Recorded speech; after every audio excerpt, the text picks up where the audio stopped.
அஸ்ஸலாமு அலைக்கும் வரஹ்மத்துல்லாஹி வபரகாத்துஹு.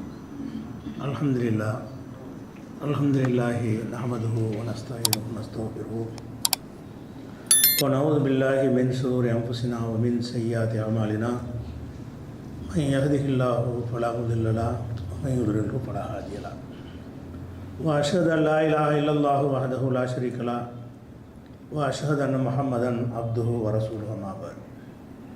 கண்ணியத்திற்குரிய எல்லாம் வல்ல அல்லாஹு ஜல்ல ஷானஹு தஆலாவின் நல்லடியார்களே, நபிகள் நாயகம் ஸல்லல்லாஹு அலைஹி வஸல்லம் அவர்கள் மிகப்பெரிய ஆட்சி தலைவராகவும் ஆன்மீக தலைவராகவும் அல்லாஹுடைய தூதராகவும் இருந்த நிலையில் கூட மக்களிடத்தில் எப்படி பழகினார்கள், அவர்களுடைய நலனில் எப்படி அக்கறை செலுத்தினார்கள் என்ற விவரங்களை கடந்த சில வாரங்களாக பார்த்து வருகிறோம். அதன் தொடர்ச்சியாக அது போன்ற ஒரு நிகழ்வை ரசூல் ஸல்லல்லாஹு அலைஹி வஸல்லம் இந்த ஹிஜ்ரத்து பயணம், அந்த ஹிஜ்ரத்து பயணத்தை பார்க்கும் பொழுது அதில் கூட அவங்க எப்படி பிறருடைய நலனை பேணினார்கள், மக்களிடமிருந்து எப்படி தன்னை தனித்து காட்டாமல் வாழ்ந்தார்கள் என்பதை அந்த ஹிஜ்ரத்து சம்பந்தப்பட்ட சம்பவத்தில் நம்ம அறியலாம். இது குறித்து புகாரியில் 3905வது ஹதீஸ் அந்த ஹிஜ்ரத்து பயணத்தை ரொம்ப விரிவாக விளக்கமாக சொல்லக்கூடிய ஒரு பெரிய ஹதீஸ். அந்த ஹிஜ்ரத்து பயணத்தை அடிப்படை என்ன என்று சொன்னால், மக்காவில் நபி ஸல்லல்லாஹு அலைஹி வஸல்லம் அவர்களும் தோழர்களும் தொல்லைக்கு உள்ளாக்கப்பட்ட பொழுது ரசூல் ஸல்லல்லாஹு அலைஹி வஸல்லம் அவர்கள் எல்லோருக்கும் அனுமதி கொடுக்குறாங்க. நீங்கள் இந்த ஊரை விட்டு போயிருங்க, யாருக்கு இந்த துன்பத்தை தாங்கிக் கொள்ள முடியலையோ அவங்க வேறு ஊருக்கு ஹிஜ்ரத்து பண்ணி போயிருங்கன்னு அனுமதி கொடுத்தார்கள். அப்படி பல பேர் அபிசினியாவுக்கு போனார்கள். பிறகு அபிசினியாவிலேருந்து வஞ்சக முறையில் காபிர்கள் இவங்களை வரவழைச்சிட்டாங்க. அதாவது மக்காவில் நிலைமை சீராயிடுச்சு, முகமது ரேகை ஓங்கிடுச்சு என்று செய்தியை பரப்பின உடனே அபிசினியாவுக்கு போனவர்கள் திரும்பி வந்துட்டாங்க. பிறகு தொல்லை அதிகமான உடனே மதீனாவுக்கு ஹிஜ்ரத்து போகுமாறு ரசூல் ஸல்லல்லாஹு அலைஹி வஸல்லம் மக்களுக்கு வழிகாட்டினாங்க. ஏன் வழிகாட்டினாங்க என்று சொன்னால், மதீனாவிலிருந்து சில பேர் வந்து இஸ்லாத்தை ஏற்று அங்கே ஒரு சாதகமான ஒரு ஆதரவான நிலை கொஞ்சம் இருக்கிறது, அந்த ஊருக்கு நீங்கள் போங்க என்று சொல்லி சஹாபாக்களை மதீனாவுக்கு அனுப்பினார்கள். ரசூல் ஸல்லல்லாஹு அலைஹி வஸல்லம் அவர்களுக்கு அதிகமான துன்பங்கள் இருந்தாலும் அவங்க ஹிஜ்ரத்து பண்ணலை. அல்லாஹ்வுடைய உத்தரவு வரும்போது தான் நான் ஹிஜ்ரத்து பண்ணுவேன், நான் இறை தூதராக இருக்கிறதுனால நானாக வெளியேற முடியாது, அல்லாஹ்வுடைய உத்தரவு வந்த உடனே தான் நான் வெளியேறுவேன் என்று அவங்க சொல்லிட்டாங்க. அபூபக்கர் ரலியல்லாஹு அன்ஹு அவர்கள் திருப்பி கேட்குறாங்க, நம்ம எப்போ போகிறது, நம்ம எப்போ ஹிஜ்ரத்து பண்ணி போகிறதுன்னு போது, அல்லாஹ்ட்டேருந்து உத்தரவு வரட்டும், அல்லாஹ்ட்டேருந்து உத்தரவு வரும்போது தான் நான் ஊரை விட்டு வெளியேறுவேன், எவ்வளோ கஷ்டம் வந்தாலும் நானே வெளியேற மாட்டேன் என்று சொல்லிவிட்டார்கள். பிறகு ஒரு நாள் ஒரு நண்பகல் நேரத்தில் ரசூல் ஸல்லல்லாஹு அலைஹி வஸல்லம் அவர்கள் அபூபக்கர் சித்திக் அவங்களுடைய வீட்டுக்கு வர்றாங்க. வந்தவனை அபூபக்கர்ட்ட சொல்கிறாங்க, வெளியாளுக்கு இருந்தால் வெளியேற்றிருங்க, வீட்டில் வந்து வேறு யாராச்சும் இருந்தால் ஒரு ரகசியம் பேச வேண்டியிருக்கு, கொஞ்சம் வெளியேற்றிருங்கன்னு சொல்கிறாங்க.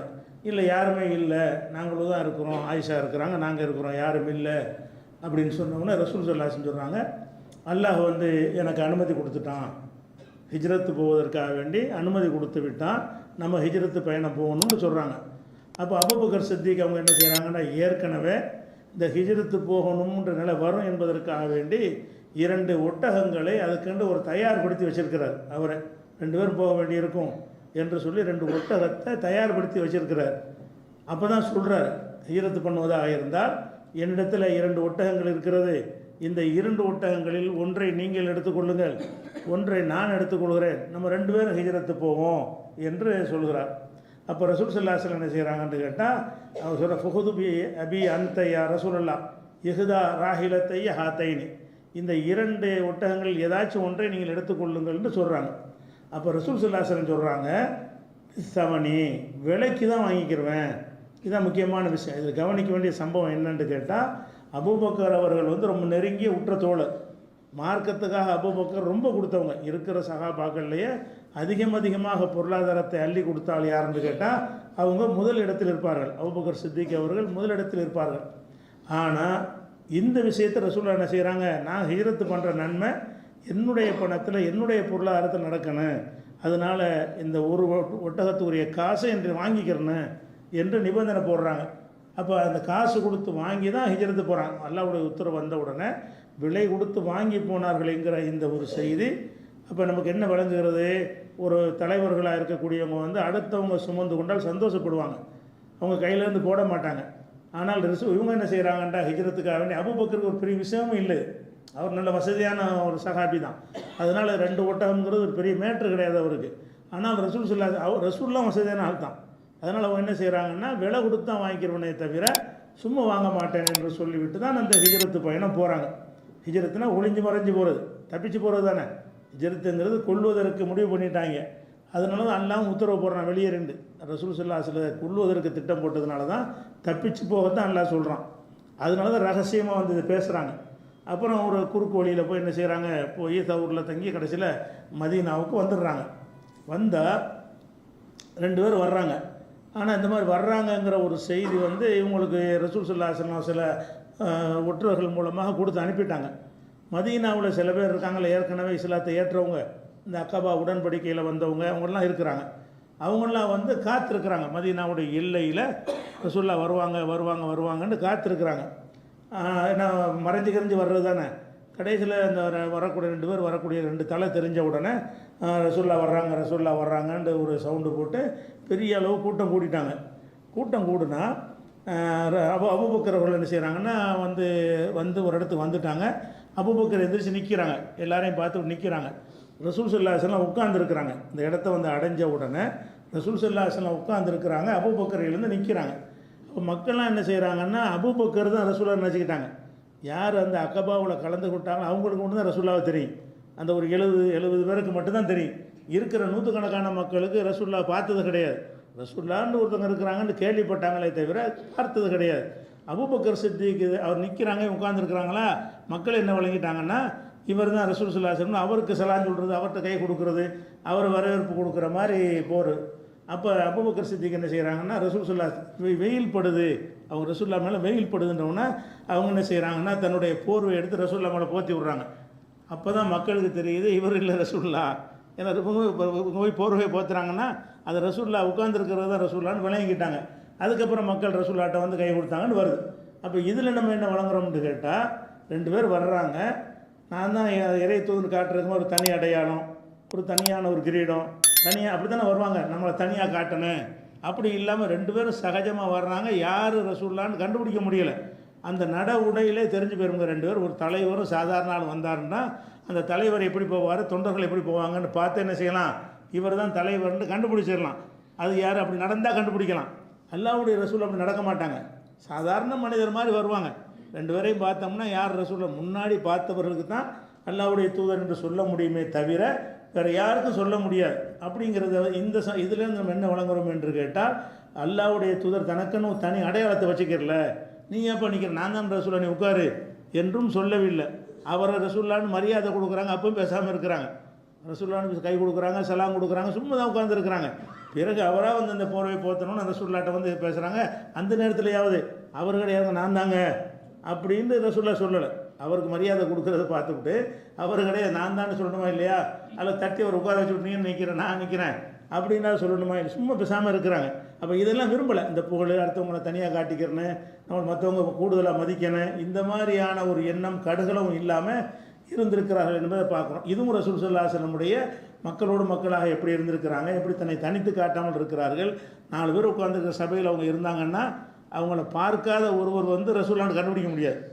தனித்து காட்டினதுன்னு தெரியும். தனியான கிரீடம், உயரமான சீட்டு, அந்த மாதிரி சுற்றி இருக்கிறவங்களாம் இப்படி உட்காந்துருக்கிற முறையில் கண்டுபிடிச்சிடலாம். தலைவருக்கு முன்னாடி உட்காந்துருந்தா எப்படி உட்காந்துருப்பாங்க, அவங்களுடைய இந்த பணிவே என்ன செய்யும், இவர் தான் தலைவராக இருப்பான்னு காட்டிடும். அப்படியும் சகாபாக்கள் இருக்க மாட்டாங்க, எல்லோரும் சாதாரணமாக உட்காந்துருப்பாங்க. யார் ரசூல்லான்னு சொல்லி விசாரித்து தான் அறிஞ்சு கொள்ளணும். அப்போ இந்த மாதிரி தான் ரசூல் ஸல்லல்லாஹு அலைஹி வஸல்லம் நடந்தார்கள் என்பதை நம்ம பார்க்குறோம். அதே மாதிரி வந்து இன்னொரு சம்பவத்தை பாருங்கள். உசாமா ரலியல்லாஹு அவர்கள் ஜெயித் அவர்களும் தகப்பன் மகனும், அதாவது ஜெயிதுன்னு சொல்லி ரசூல் ஸல்லல்லாஹு அலைஹி வஸல்லம் வந்து ஒருத்தர் எடுத்து வளர்த்தாங்க. அடிமையாக வெளிநாட்டில் வந்தார், அவர் அடிமையாக இருந்தாங்க. அடிமையை வந்து பிள்ளை மாதிரி என்ன செய்யாங்க, ரசூல் ஸல்லல்லாஹு அலைஹி வஸல்லம் வளர்த்தாங்க. அதனால் ரசூல்லாவுடைய பிள்ளைன்னு தான் சொல்லுவாங்க. வர ஜெயிதை வந்து மக்கள்லாம் ஜெயிது பின் முகமதுடைய மகன் ஜெயிதுன்னு தான் மக்கள்லாம் பேசிக்கிடுவாங்க. அந்த அளவுக்கு ரசூல் ஸல்லல்லாஹு அலைஹி வஸல்லம் அவர்கள் ரொம்ப பிரியமாக இந்த ஜெயித் என்பவரை, இளைஞராக இருந்த ஜெயித் என்பவரை பிள்ளை மாதிரி வளர்க்குறாங்க. அந்த நாட்டில் வந்து பிள்ளையா தத்து பிள்ளைங்கிறது இருந்துச்சு. இஸ்லாம் வருவதற்கு முன்னாடி நம்ம நாட்டில் வச்சுருக்காங்க இல்லை அது மாதிரி. அப்போ வளர்த்த உடனே என்ன ஆகுதுன்னா அல்லாட்டிருந்து கட்டில் வந்தவுடனே பிறகு மாறிடுச்சு. யாரையும் வளர்ப்பு பிள்ளை கிடையாது, பெற்றவங்க தான் பிள்ளை, பெறாவிட்டால் பிள்ளை கிடையாதுன்னு ஒரு வசனம் இறங்கி இதை மதீனாவுக்கு வந்த பிறகு மாற்றிருச்சு பின்னாடி உள்ள சம்பவம். அப்போ இந்த உசாமா அவர் ஜெயிதுக்கு என்ன செய்கிறாங்கன்னா ரசூல் ஸல்லல்லாஹு அலைஹி வஸல்லம் அவர்கள் தன்னுடைய அடிமை பெண்ணாக இருந்த ஐமன் அப்படிங்கிறவங்கள கல்யாணம் பண்ணி வைக்கிறாங்க. ஜெயிது என்பவருக்கு அவர் வளர்ப்பு பிள்ளை மாதிரி இருக்கிறாரு, அடிமை பெண்ணாக இருக்கிறாங்க, அவங்களுக்கு வாழ்க்கை கொடுப்போமேன்னு சொல்லி அந்த ஐமன் என்பவங்களை ரசூல்லா வந்து ஜெயிதுக்கு திருமணம் பண்ணி கொடுக்குறாங்க. அந்த ஐமன் கொஞ்சம் கருப்பாக இருப்பாங்க, ஜெயிது ரொம்ப ரொம்ப வெள்ளையாக இருப்பார், பளிச்சின் பிரகாசமாக ரொம்ப வெள்ளையாக இருப்பார். அப்போ ரெண்டு பேரும் இல்லற வாழ்க்கை நடத்தும்போது ரெண்டு பேருக்கு பிறந்த பிள்ளை தான் உசாமாவும் ரசூல்லா என்ன செய்வாங்க, ரொம்ப விரும்புவாங்க. ஏன்னிடம் இந்த ஜெயிதுடைய பிள்ளைங்கிற காரணத்தினால உசாமா மேலே ரசூல்லாவுக்கு ரொம்ப தன்னுடைய பேர பிள்ளைகள் மாதிரி ரசூல் ஸல்லல்லாஹு அலைஹி வஸல்லம் அவர்கள் உசாமாவை விரும்புவாங்க. எந்த அளவுக்கு விரும்புவாங்கன்னு உதாரணம் சொல்வதாக இருந்தால், ஒரு மஹ்சூமியா கோத்திரத்தை சேர்ந்த ஒரு பெண்ணு திருடிடுவாங்க, உயர் ஜாதி அவங்க. அப்போ கையை வெட்டணும்னு வரும்போது ரசூல்லாட்ட சிபாரிசு செய்யணும், எங்கள் குலையை விட்டுருங்க, நாங்கள் உயர்ந்த குலம், எங்களுக்கு கேவலமாக போயிடும் அப்படின்னு பேச நினைக்கிறாங்க. பேச நினைக்கும்போது யாரை அனுப்புனா சரியாக வரும்னு சொல்லி உசாமாவை போய் பார்க்குறாங்க. உசாமா, நீ தான் ரசூலுல்லாஹ்க்கு விருப்பமான ஆள், நீ போய் எங்களுக்காக சிபாரிசு பண்ணு அப்படின்னு சொன்னோன்னே அவர் சிபாரிசு பண்ணுறாரு. அப்போ ரசூல்லா கண்டித்து விட்டுறாங்க, எதில் சிபாரிசு பண்ணுற, அல்லாஹ்வுடைய சட்டத்தில் சிபாரிசு பண்ணுறியான்னு கேட்டாங்க. இது எதுக்கு சொல்கிறோம்னு கேட்டால், உசாமா ரசூலுல்லாஹ்வுக்கு ரொம்ப நேசமானவராக இருந்தார், மக்களை வழங்கியிருந்தாங்கல்ல. இந்த பிரச்சனையை பேசுவதாக இருந்தால் உசாமாவை அனுப்புனா காரியம் நடக்கும் என்று சொல்லும் அளவுக்கு ரசூல் ஸல்லல்லாஹு அலைஹி வஸல்லம் அவர்கள் உசாமா மேலே ரொம்ப பிரியம் வைத்திருந்தார்கள். எதனால், அவங்க பிள்ளை மாதிரி ஒருத்தர் வளர்த்துட்டாங்க, அவருக்கு பிறந்த பிள்ளைங்கிறது இல்லாவிட்டாலும் அந்த வளர்த்தவருக்கு பிறந்த பிள்ளை என்கிற காரணத்தினால இருந்தாங்க.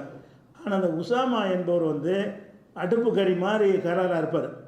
உசாமா ஜெயிது வெள்ளையார்னு இருப்பார். உசாமா அவர் மகன் எப்படி இருக்காருன்னு கேட்டால், அவங்க அம்மாவே கூடுதலாக, அவங்க அம்மாவே கருப்பு, உசாமா அதுக்கு மேலே கருப்பாக இருப்பார். அப்போ கண்ணங்கரையர்னு இருப்பார். இதை வச்சு என்ன செய்கிறாங்கன்னா, அங்கே உள்ள முனாஃபிக்குகள் இதை ஒரு ஃபித்னா, இவருக்கு பிறந்தல பார்த்தீங்களா, கலரை பார்த்தீங்களா, அவர் என்ன கலரு, இவர் என்ன கலரு, இது உசாமா ஜெயிதுக்கு பிறந்தவர் இல்லை இப்படின்னு சொல்லி இந்த கலரை வச்சு என்ன செய்கிறாங்க, ஃபித்னா பண்ணுறாங்க.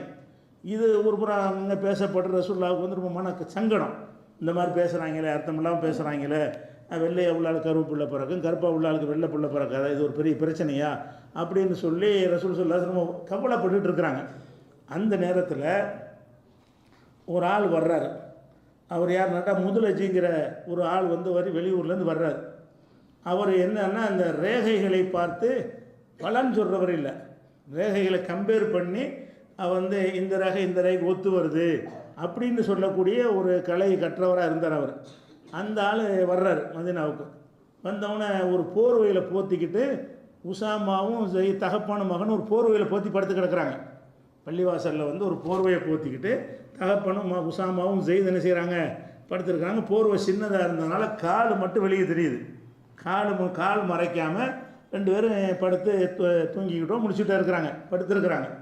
அப்போ அந்த வெளியூர்லேருந்து வந்தவர் என்ன செய்கிறாருன்னு கேட்டால், அந்த காலுக்கு நேரம் கீழே உட்கார்றாரு. உட்காந்து ரெண்டு பாதத்தையும் பார்க்குறாரு.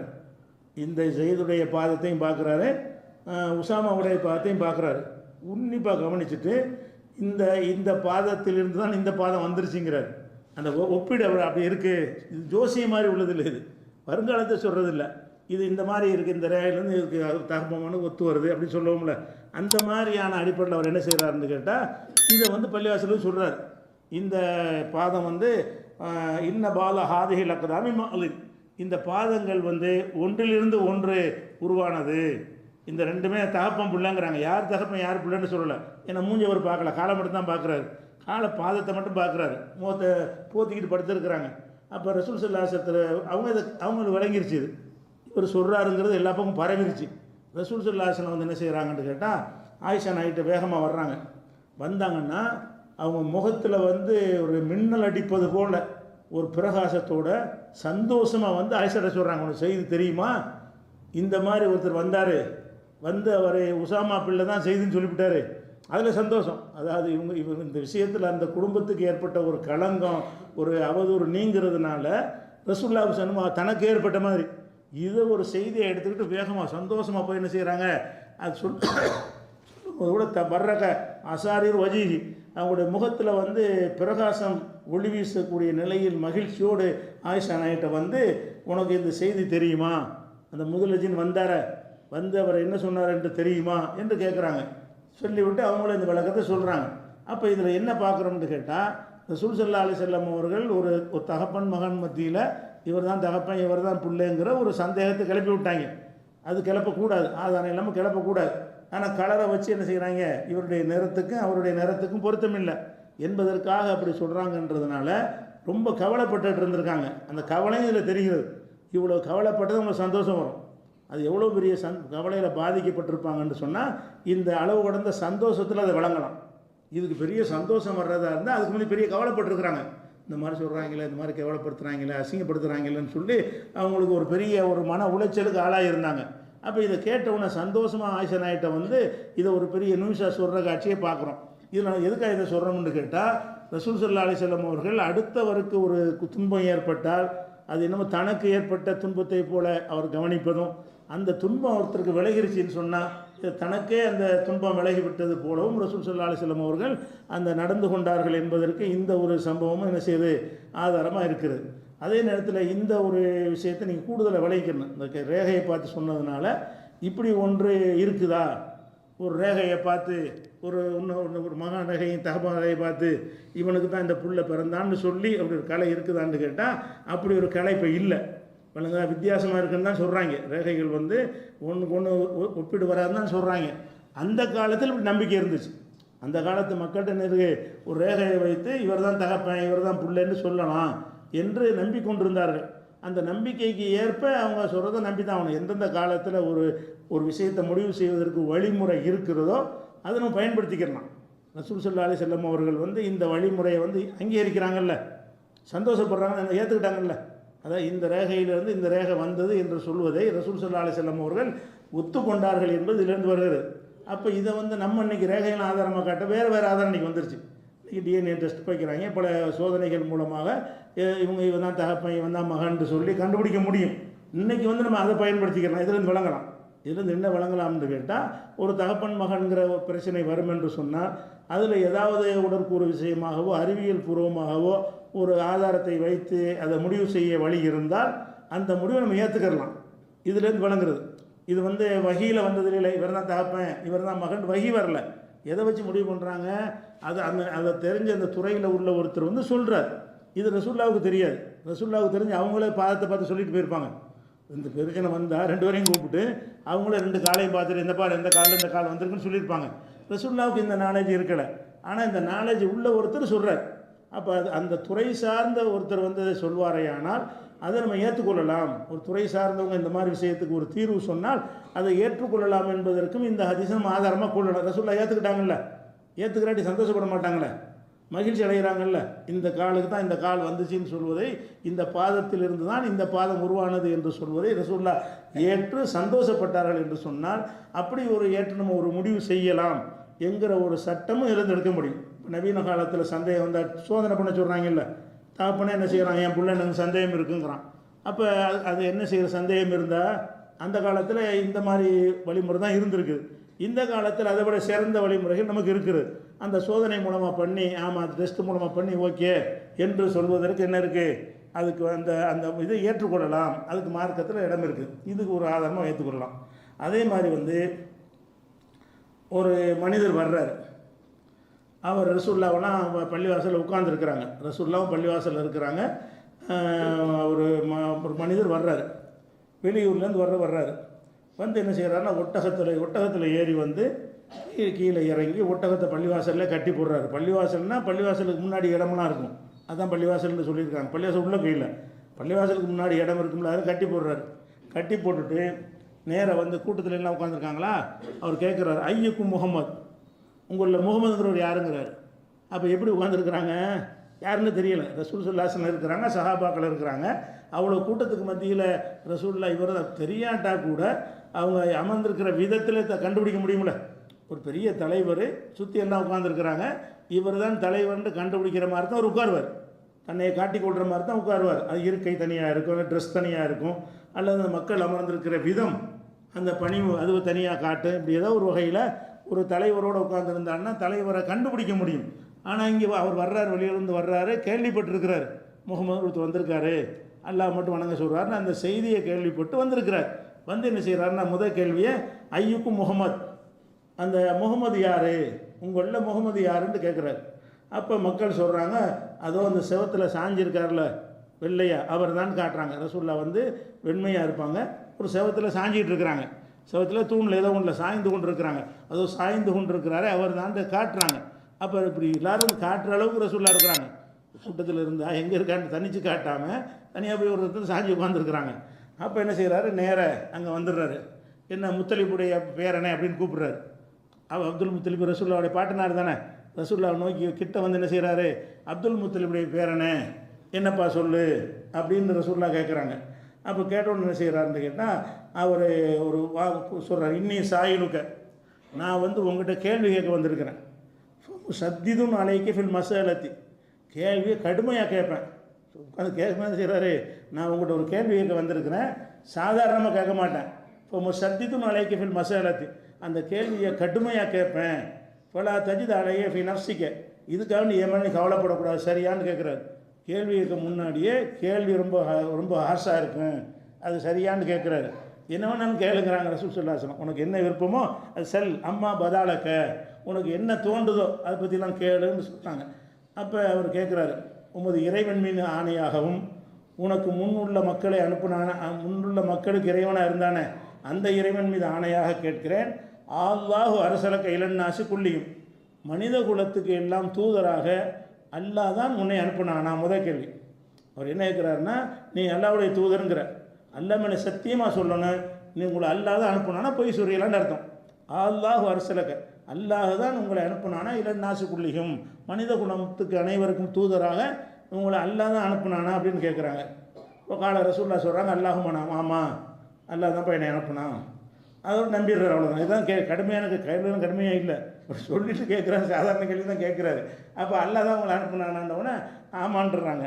அப்புறம் மறுபடியும் கேட்குறாரு, அல்லாஹ்வை முன்னிறுத்தி கேட்குறேன், அல்லாஹ் அமரக்க அன்னு சல்லியா செலவாத்தில் ஹம்சிபில் யோமி உள்ளைலா, ஒரு இரவு பகலில் 5 வேளை தொழ வேண்டும் என்று அல்லாஹ் தான் உங்களுக்கு சொன்னோன்னா நீங்களே சொல்கிறீங்களா? 5 வேளை தொழணும் மக்களுக்கு போதிக்கிறீங்க, இது அல்லாஹ் சொல்லி போதிக்கிறீங்களா நீங்களாக தான் சொல்கிறீங்களா, உங்கள் சொந்த கருத்தான்ற மாதிரி கேட்குறாரு. அப்போ ரசூல் ஸல்லல்லாஹு சொல்கிறாங்க, அல்லாஹ் தான் என்னை அனுப்பியிருக்கான், அல்லாஹ் தான் சொல்லியிருக்கிறான் அப்படின்னு கேட்குறாரு.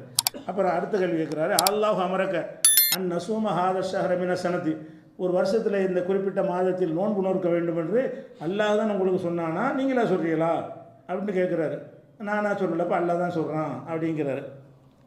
அடுத்து என்ன செய்கிறாருன்னா, அல்லாஹ் அமரக்க அன் தகுத ஹாதிக சதக்கத்தை மின் அக்னி ஆயினா இப்போ தக்ஸிமுஹாலா ஃபுக்கராயினா, எங்களில் செல்வந்தர்கள்ட்ட வசூலித்து ஏழைகளுக்கு விநியோகிக்கக்கூடிய இந்த தர்மத்தை அல்லாஹ் தான் சொன்னாலும் நீங்களா சொல்கிறீங்களா, பணக்காரங்கள்ட்ட வசூலித்து ஏழைகளுக்கு கொடுக்கணும்ன்ற ஜக்காத் இருக்குல்ல, இதை சொல்கிறீங்களே, இது நீங்களாக சொல்கிறீங்களா அல்லாஹ் தான் உங்களுக்கு சொன்னானான்னு கேட்குறாரு.